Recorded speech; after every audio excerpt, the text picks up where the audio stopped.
Matipid pero malaman ang sagot ng aktres na si Sue Ramirez sa pagkakaling po niya kay Dominic Roque. Nagsalita siya sa event ng inaabangang MMFF entry na The Kingdom. Nasa frontline na balitang yan, si MJ Marfori. Ikaw ang aking katiwalang binasbasan. Exciting! At talaga namang kaabang-abang ang mga eksena. Kaya naman, the netizens have spoken. The Kingdom ang isa sa must-watch movies ng Metro Manila Film Festival ngayong taon. Pinagbibidahan niya ni na Bossing Vic Soto at Aslakan Makisig at Papa P. Piolo Pascual as Sulo.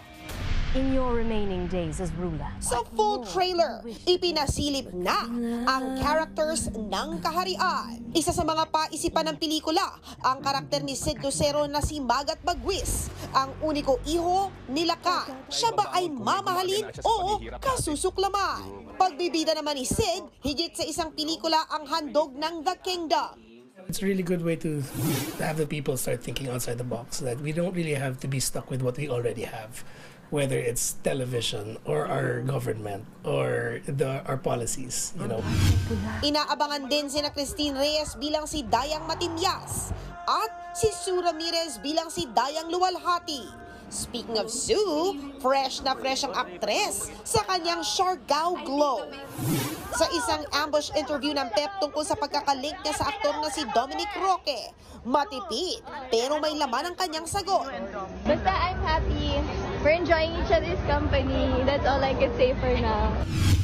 Matatanda ang spotted si Sue at Dominic na naghahalikan umano sa isang bar sa Siargao. Going back to the Kingdom.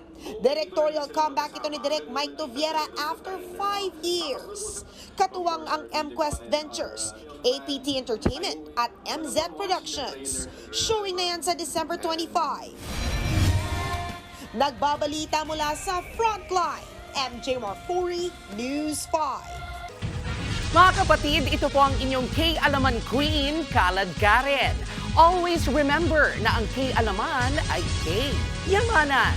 Kaya para sa latest showbiz news at dagdag impormasyon, mag-follow at mag-subscribe sa social media pages ng News 5. Okay?